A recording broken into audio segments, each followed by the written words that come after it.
Hi, everybody, and welcome to a special edition of Mossback, the official podcast of the Mossback's Northwest video series from Cascade PBS. I'm Stephen Hegg, and in just a few moments, we'll take you to an event at Cascade PBS in Seattle back in October when a studio full of history fans gathered to celebrate the launch of the 10th season of Mossback's Northwest. Knute and I had a fascinating chat about the making of the video series over the years and why he chose to devote 4 episodes in the 10th season to different aspects of the Columbia River. And there's a bonus. We had a special guest, Nick Zentner, host of the Cascade PBS series Nick on the Rocks. Nick and Knute talk about collaborating on a Mossback episode about what pushed the Columbia River way across Washington state instead of letting it flow due south from Canada. Plus, some intriguing questions from the audience. And just a reminder that you can find companion Mossback's Northwest videos at cascadepbs.org. But now, let's go to the Seattle studios of Cascade PBS.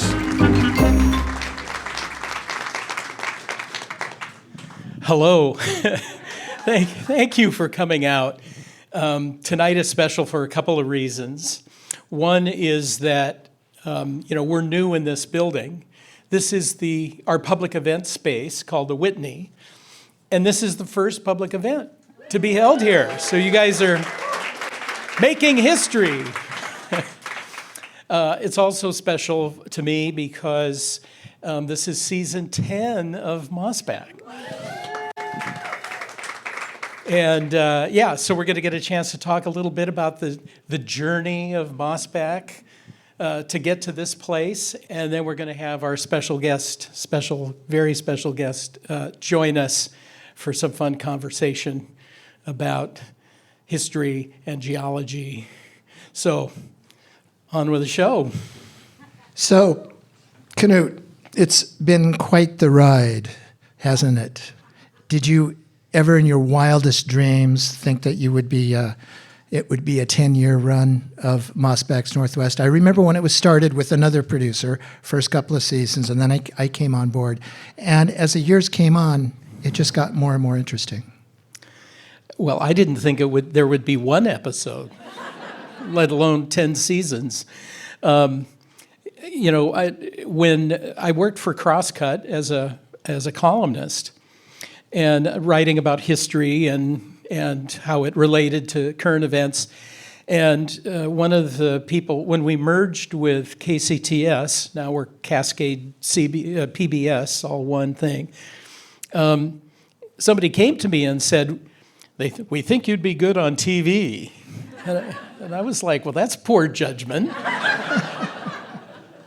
I really didn't have any ambition to do television. And they said, well, we're thinking of doing these short subjects. We call them interstitials, which means they stick you between the regular programming, right? So you're like between Masterpiece Theater and, the baking show or whatever.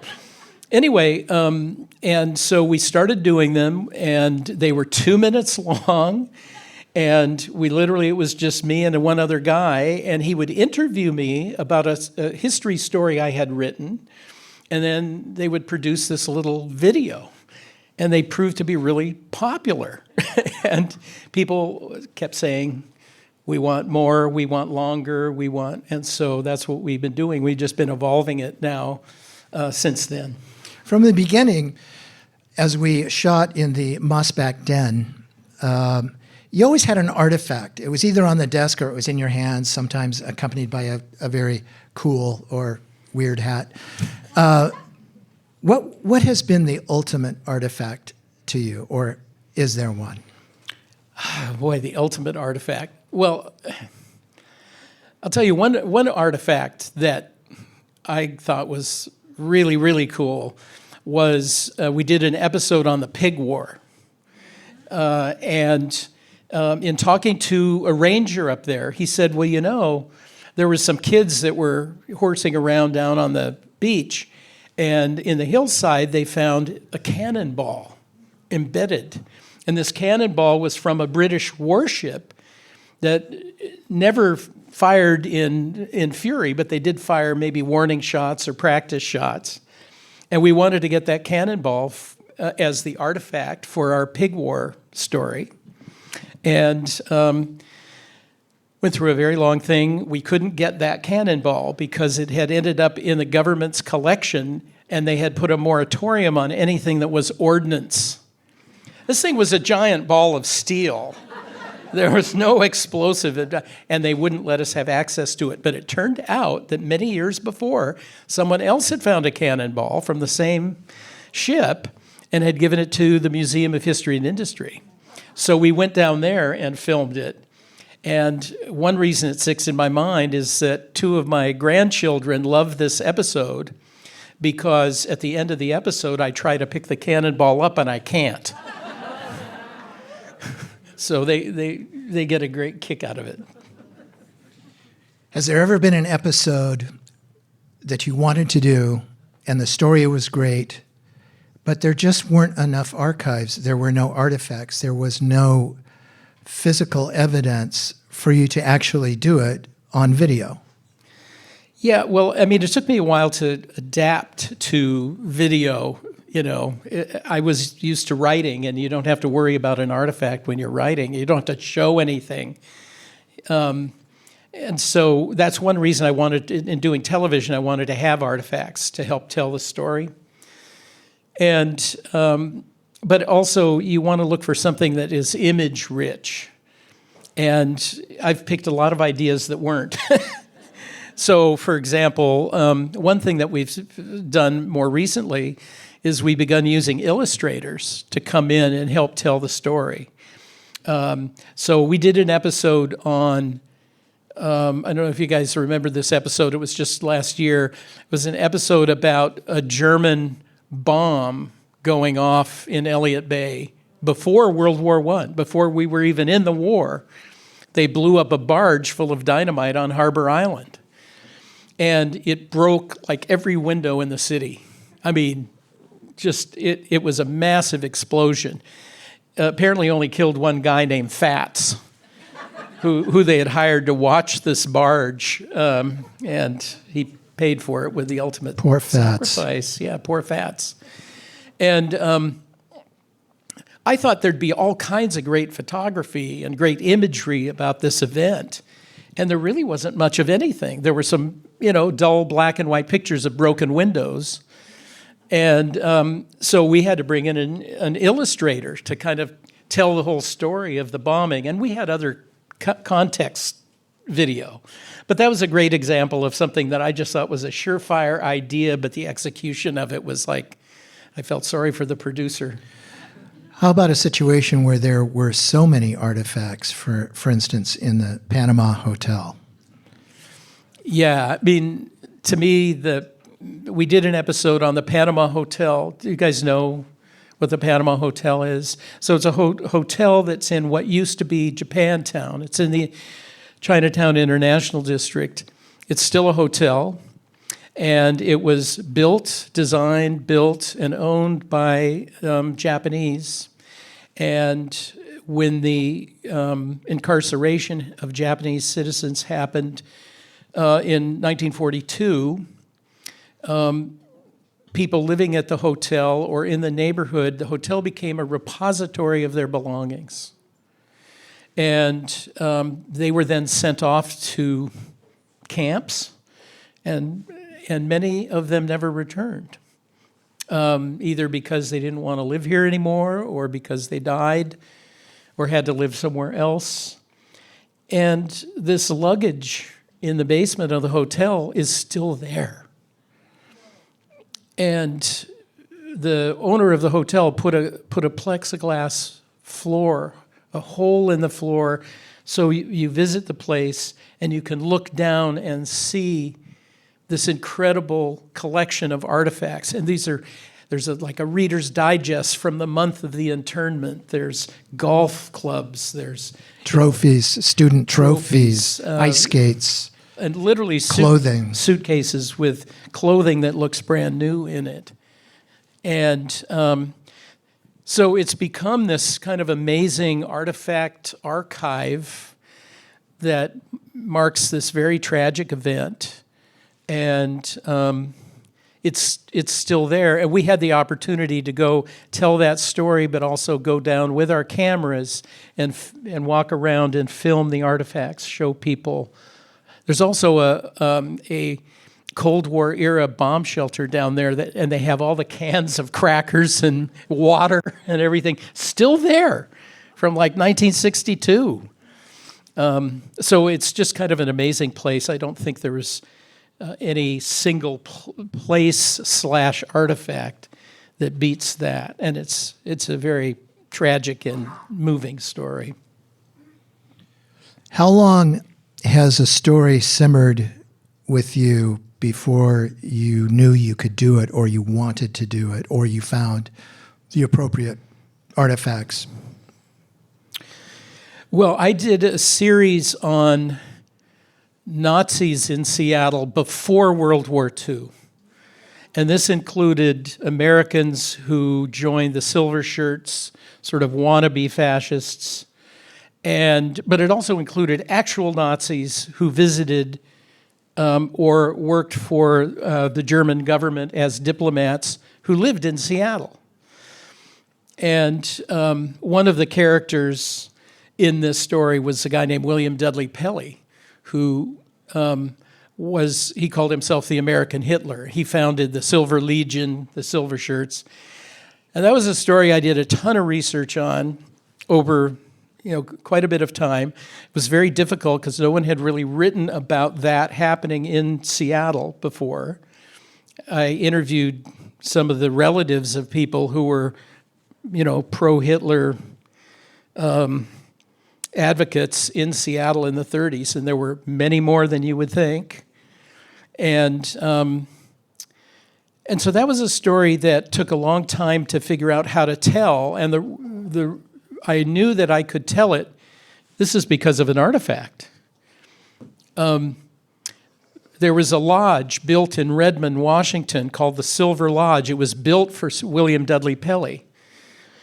He moved to Seattle in 1936 to run for president, and we were the only state that would put him on the ballot.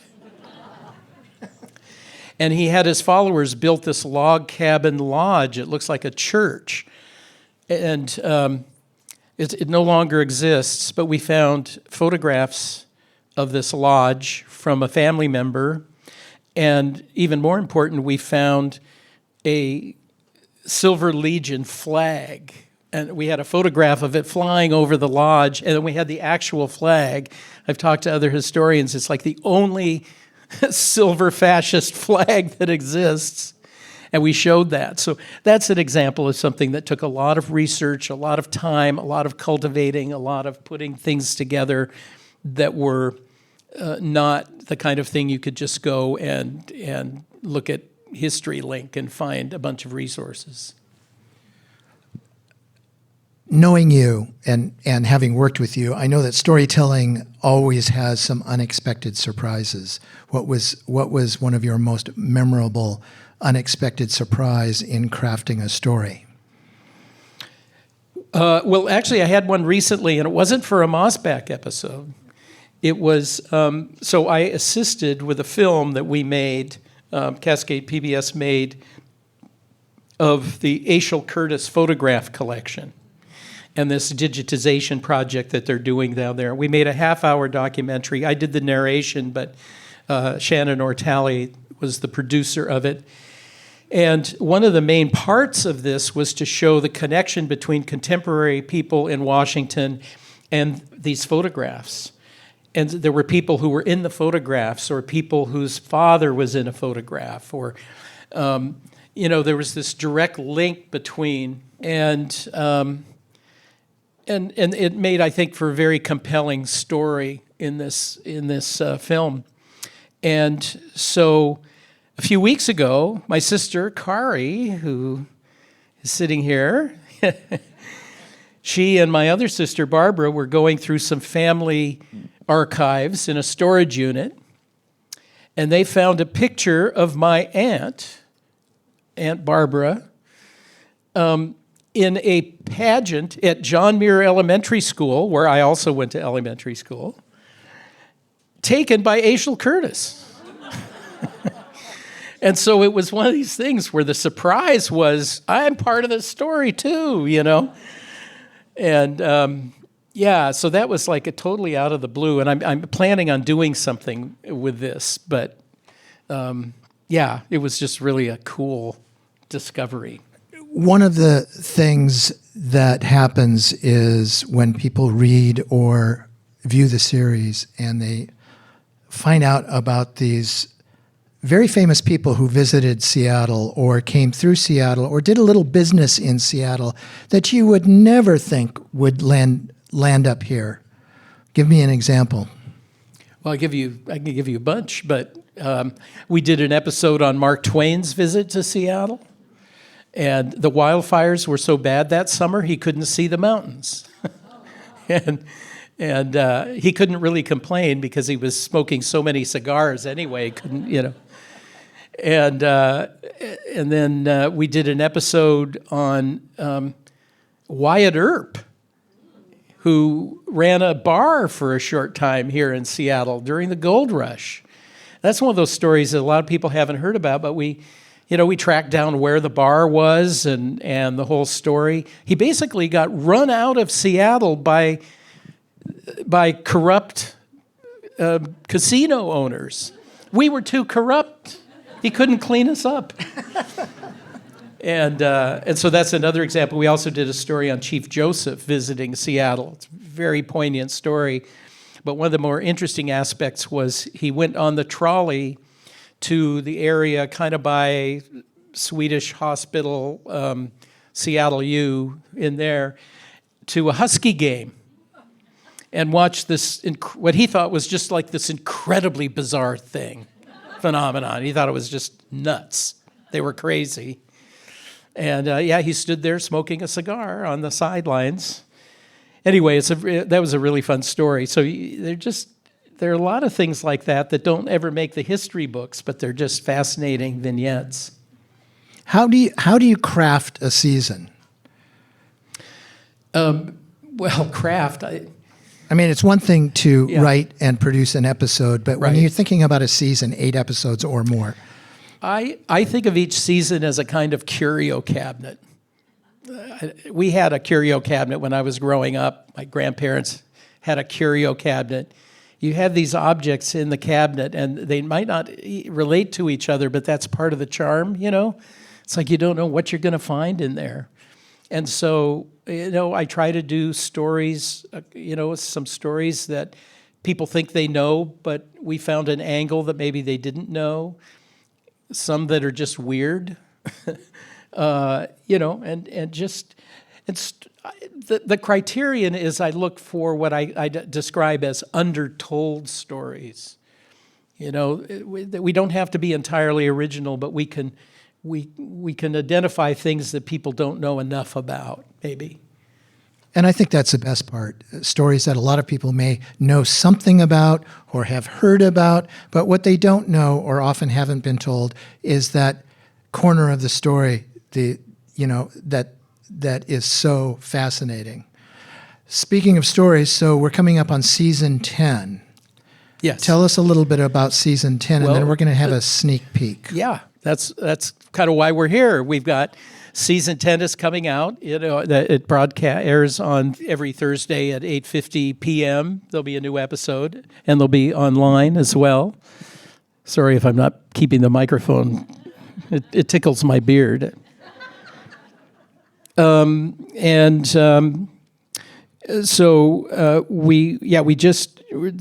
finishing the editing process now, but the episodes are starting to come out. We're doing a couple of new things this season, which I'll talk about in a little bit. And joining us to talk about this episode and more, please welcome our special guest, the host of Nick on the Rocks, Nick Zentner.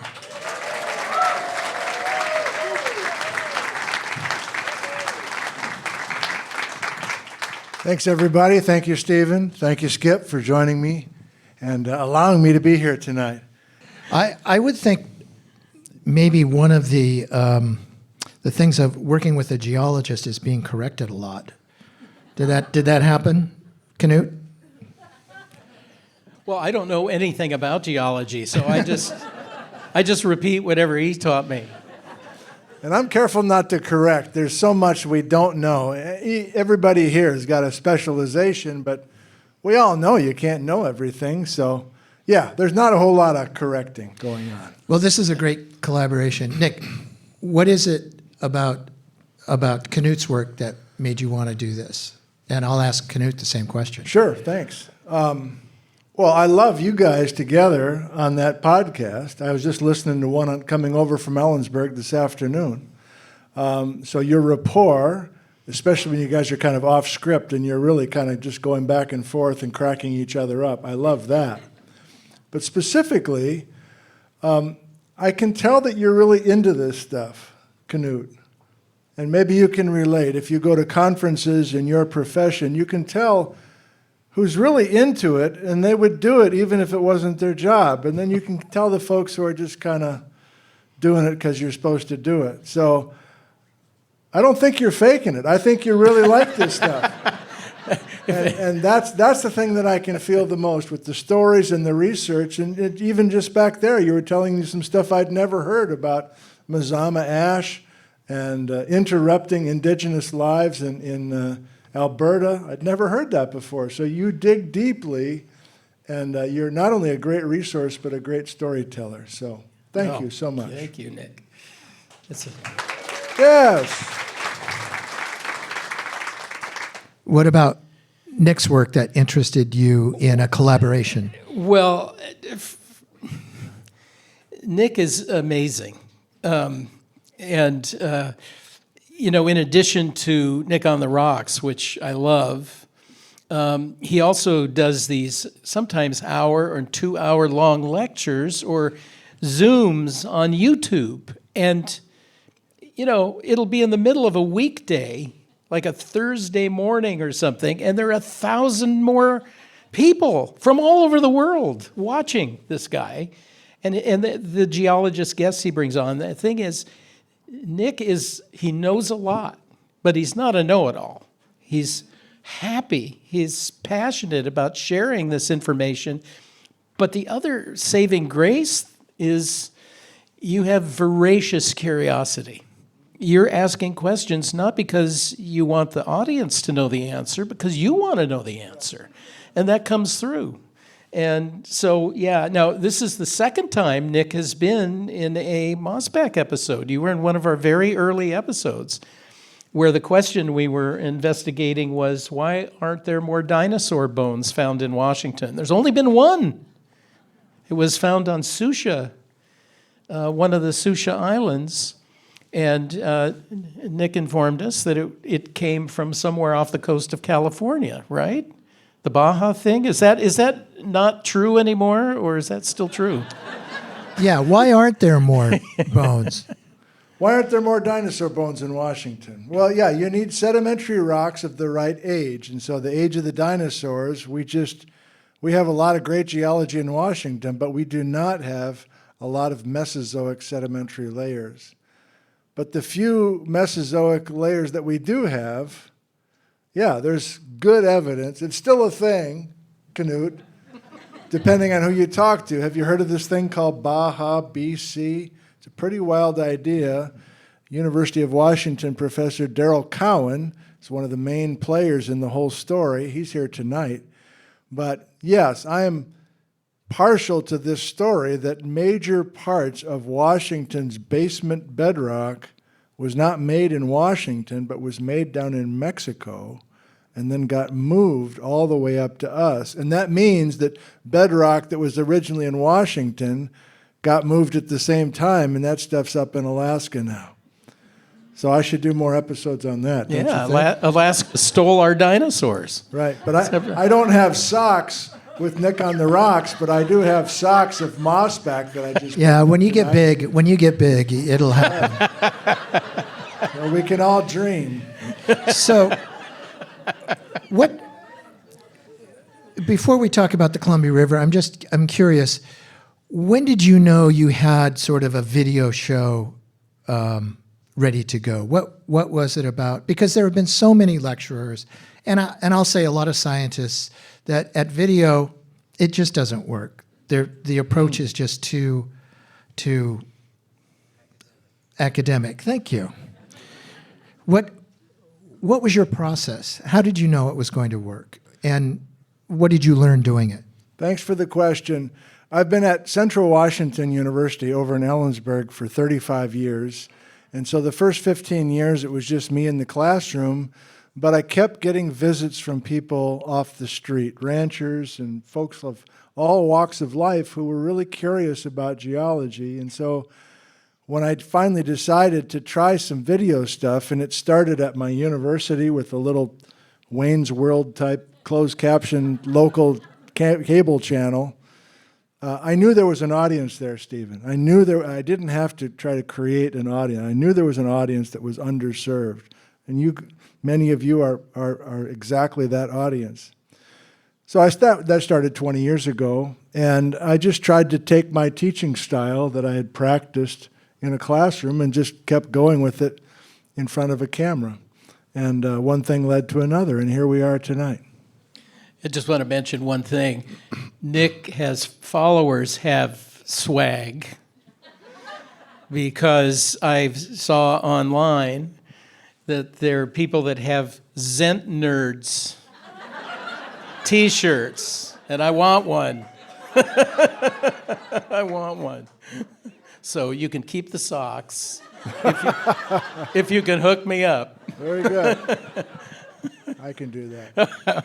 Well, I'm sure this is old, but there must be a drink, a Nick on the Rocks, right? I'm not sure there is. Yeah, somebody came up with that, and I thought it was kind of corny, but it obviously has worked. And sometimes I'm hiking out by myself in the middle of nowhere, and somebody's you like, want Nick on the one. Rocks! Hey! So they can't even remember anything else, but Nick on the Rocks, they know that phrase. So props to the person who came up with that phrase. So tell us a little bit more about the series on the Columbia River, and I'll ask you each, what is the one thing that most people don't know about the Columbia River?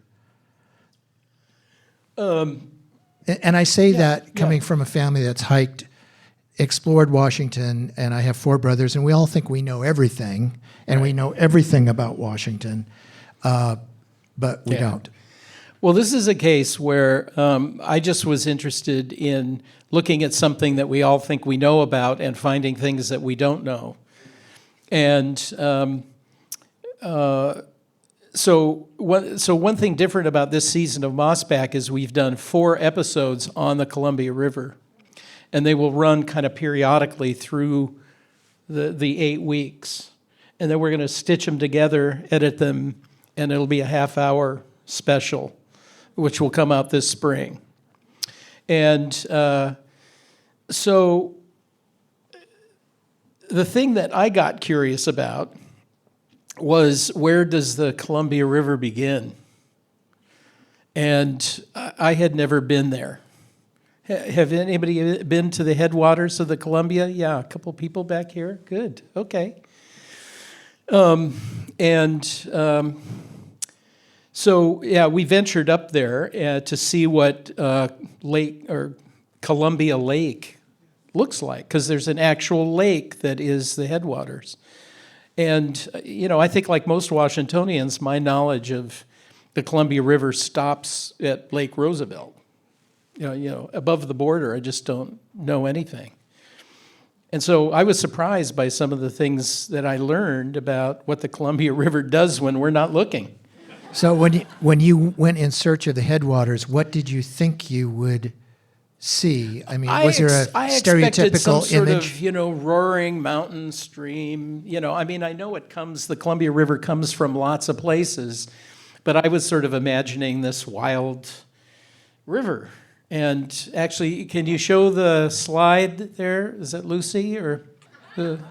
So the rest of you that went there got some golf in, right? That looks wild. That's pretty wild. Okay, you see there's a golf cart, and see that water going under that little footbridge? That's the Columbia River. There it is. Wow. We're on the bridge. There's the golf course. And where is that? So this is in Fairmont Hot Springs.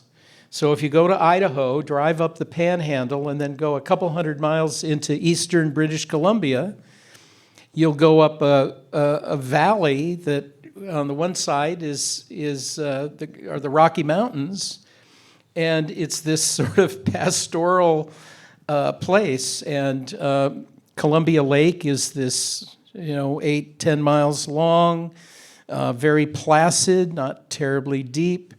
And that's the official headwaters. And then this stream comes out. It goes through like an RV campground and then goes through the putting greens here. And the thing that shocked me about it, and we'll have more about this, in an upcoming episode, but is the Columbia goes north for 200 miles. It doesn't go south. And this confused the people, the white explorers looking for the Columbia River, how to get from one end to the other. It went the wrong direction. So you go a couple hundred miles north further, and then it does this hairpin turn and comes down and goes into what now is Lake Roosevelt and to Grand Coulee. So there's 400 plus miles of the river up there that you just don't see. So, Nick, what is one or two things that people in your mind don't know about the Columbia River that is astounding and amazing? I find it very interesting, and have for a long time, that the Columbia River was pushed off of its course by those giant lavas. And when I first moved to Washington in 1992, and I started looking at maps of the state, because I'd never lived here before, I didn't know the geography of rivers or mountains or anything. And then I looked at a geologic map, and I saw that the Columbia River, from Bridgeport to Chelan to Wenatchee, was exactly the same as the edge of these giant lava flows. I'm like, that can't be an accident. There must be a reason that the Columbia River's course is exactly at the edge of these great lavas. But I think it took me more than 10 years to finally realize that there was a geologic story, and that the Columbia River used to flow across eastern Washington in kind of a north-south way, that just like you did in that episode, and then got pushed right up to the foot of the Cascades. It's like a moat on the edge of those lavas, and those lavas are still there, and that river between Wenatchee and Chelan is still there. How many people have driven up to Chelan from here? Do you know that drive? You go over Blewett, and then you get to Wenatchee, and then you go up either 97 or 97A, depending on which side of the river you want to go. That's right at a geologic boundary, and that's what we were trying to portray in that very quick episode with Mossback. But it's a special place because it's rare to have major differences in geology on opposite side of a river. Even the Grand Canyon doesn't have that. The walls match with the Grand Canyon, but that river at Chelan, it's a mismatched set of walls if you really look carefully at those layers. It's pretty impressive. That's my answer, Stephen. Michael McClinton, the producer of Mossback's Northwest, was saying backstage earlier that in making this episode, now he understands Washington, just the whole Washington. Wow, cool. And I can see why. It's an incredible story. Knute, you said something backstage also that I think is worth repeating, just about we fail to realize how important the Columbia River is in the biggest sense possible. Yeah, I mean, like you, I grew up at, summer camp or in school singing Woody Guthrie songs, Roll on Columbia, and that kind of thing. And most of it, is he was writing to celebrate the New Deal and all the things the river did. We learned since then there were a lot of negative consequences as well. But I think most people feel like they kind of know the Columbia River. They cross it. They go camping there, the gorge and all that. But it's so much more than that. I mean, you talk about the connection between history and geology. I was saying to Nick earlier, history is what the little people are doing on top of the geology, right? And the Columbia River is literally our lifeblood. It fed indigenous people, and since then, the folks who've come here and created canneries and whatnot, it was a source of food. It was a source of trade. Trade on the Columbia River, long before white people ever got here, went all the way from the mouth of the river to the other side of the continent. Stuff was passed along. It's part of our boundaries between states. It's a means of transportation. I just think it's important in so many ways, and I've read books on the Columbia, and they talk a lot about how it's changed at the hands of humans. And so I thought, well, let's look at some of the interesting aspects of the river and its effect on humanity, and maybe we'll learn something we didn't know before. What else is coming up in season 10? There are 4 episodes on the Columbia. 4 episodes on the Columbia River, and we literally go from source to mouth.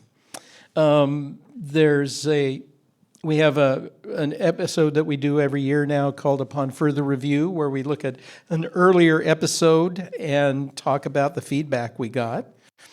I did actually another crossover episode with Allison Desir, the host of our show Out and Back, and she's committed to reclaiming the outdoors and outdoor activity and natural space for people of color. And so we had an episode we did previously that allowed us to look at the sort of legacy of racial exclusion in the outdoors here. And more than here, but the here part of that. So that's an interesting conversation that we have. And then we're doing a Halloween episode for the first time. So Mossback goes goth. I want to see that plaid. Yeah.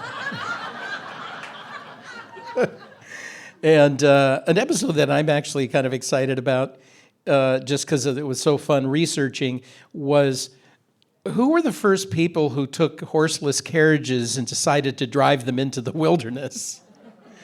And so we look at and found some terrific photography of like the first guys that drove over Snoqualmie Pass before there was a road. I love that. They went to Ellensburg. I love that stuff. Yeah. I bet Ashel Curtis took a picture of some of those. I'm sure the thing he really did was he was a huge promoter of roads and tourism in Mount Rainier. And so we talk about the evolution of cars in Mount Rainier. And so we're really talking about the first 2 decades of the 20th century. So that's a favorite episode. It just has some great images in it that we came up with. Well, now it's time to entertain some questions from the audience. Great. Okay. How much plaid is required to be a mossback? Nick? 17%. There you go. All right, what he said. So for both of you, can you share one of the first moments you were amazed by history? How old were you? And what was it about that experience that left a lasting impact? Well, I have a memory from when I was about 6 years old. And my family we took the Empire Builder to Chicago. And we went to, I think it must have been the Field Museum there. And they had human skulls laid out showing the evolution of man. And I remember being fascinated, and I was looking at, I think, a Neanderthal skull. And I said, when did they live? And my mom hesitated, and I said, is that from the cowboy days? And she said, oh, no, it's much older than that, But that's like an earliest memory I have of being in a museum, seeing something, asking a question about it, and getting an answer I thought was weird. Like, well, what were the cowboy skulls like? And, I've been interested in history all the way along, I have to say. Well, I'm not a professional historian, but I'll answer the question. I grew up in southern Wisconsin and grew up on a farm, and our road was called Zentner Road, and that's my last name. And our farm and our house and our smokehouse and everything was all laid out. And I don't remember exactly how old I was, maybe 5 or 6, and I finally not everybody has a road with their last name on it, and why is this barn the way it is? And my dad started explaining to me about Nick Zentner, who came over from Switzerland in 1866 and started the farm, and I was completely shocked. I was probably 5 or 6 or something like that, but I couldn't believe that a relative of mine started the whole farm, a place that I knew quite well. And I'm guessing that some of you have a similar story about family history that is tied directly to your childhood. That stuff leaves a mark, for sure. It does. Knute, from a transplant from North Platte, Nebraska, what caught your eye about our famous Buffalo Bill? Buffalo Bill. So when we did the story about the bomb blowing up in Seattle prior to World War I, it was a German sabotage campaign. The next day after the bombing was Memorial Day. And there was a parade. And who led the parade? Buffalo Bill Cody, because Buffalo Bill show was in town. It was one of his last shows here. And he was riding at the head of a group of Union Civil War veterans because Buffalo Bill Cody fought in the Civil War on the Union side briefly. And so I was like, what the hell was Buffalo Bill doing here? And when I began reading about Buffalo Bill and researching it, I realized that even though we were stuck up in the Northwest and seemingly far away from cowboys and Indians, those of us in the West Side, Puget Sound country, our image of the West was largely created by guys like Buffalo Bill, and those shows were immensely popular and influential. I'll add just one thing. If you saw the episode, you already know this. We actually found a stuffed buffalo at the Historical Society in Tacoma named Buffalo Bill. But a copycat Buffalo Bill show was held in Madison Park in 1909. And the climax of the show was the lynching of a horse thief. And they captured him, dragged him across the arena, and then hung him. And it was so realistic.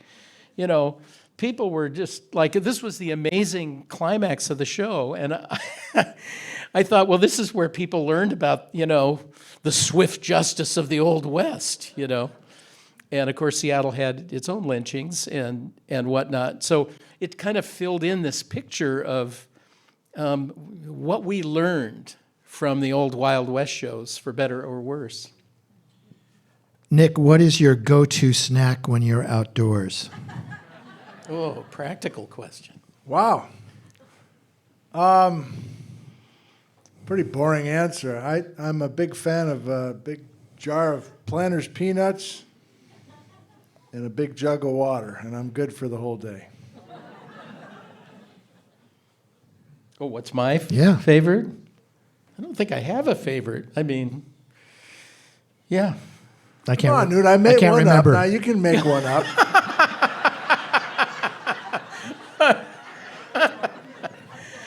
Okay, I gotta have chocolate with me. Okay. Of some kind. There you go. And I like nuts too. There you go. Yeah, I like nuts too. One more question.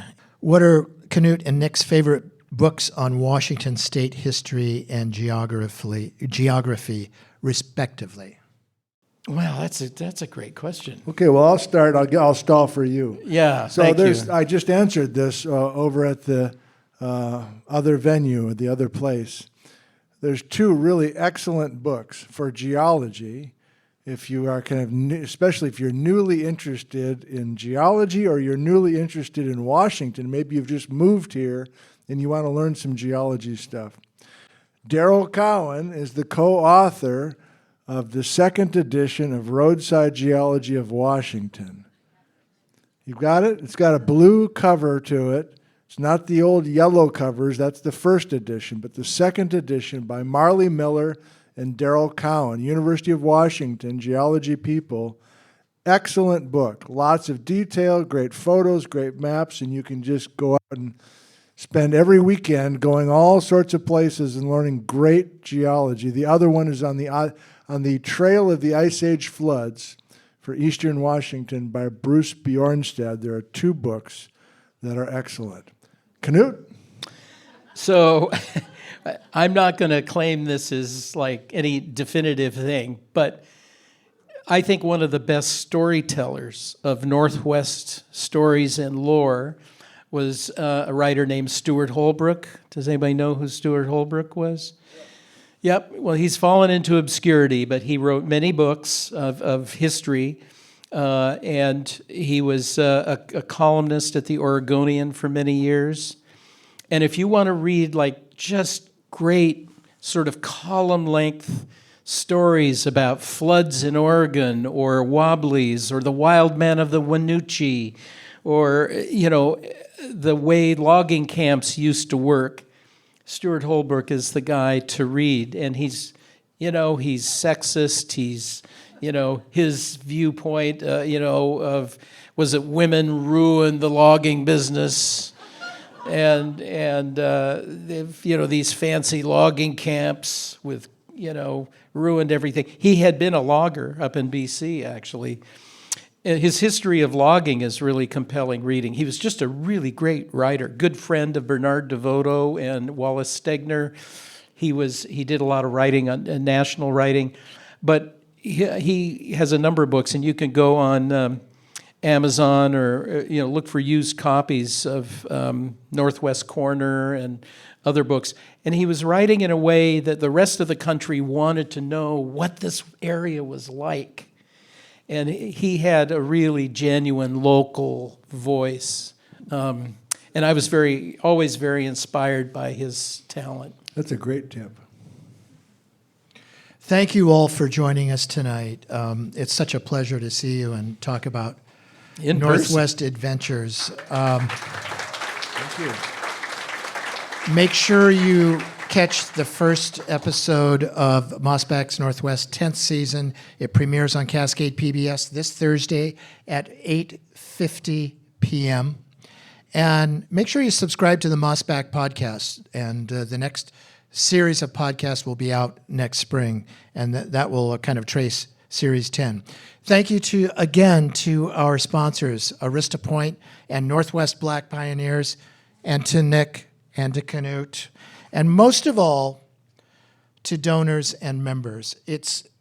I know you hear it a lot, but it really is true. None of this building, this programming, the knowledge, the storytelling is possible without you.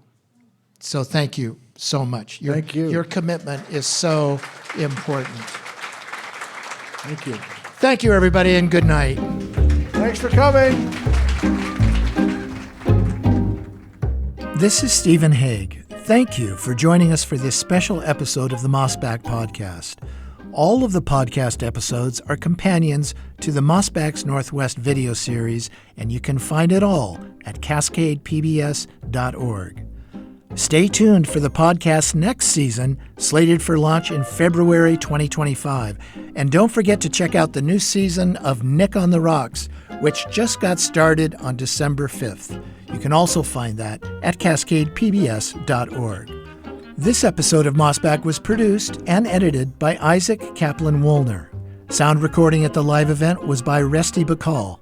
Our executive producer is Sarah Menzies. You can subscribe to the Mossback podcast wherever you listen. And whatever platform you're listening on, please review us. We'd love to know what you think of the show. And check out the show notes if you want to get in touch. Also, if you'd like to support the work we do, whether it's our lineup of podcasts, the video docuseries we stream every week, or the in-depth reporting we deliver every day, go to cascadepbs.org/membership. In addition to supporting our journalism, members receive complete access to the on-demand programming of Cascade PBS. And being a member means you can sign up for an exclusive weekly Mossback Den newsletter from Knute Berger, where he offers greater insight into his latest historical discoveries. Mossback is a product of Cascade PBS. I'm Stephen Hegg. We'll be back soon with another episode.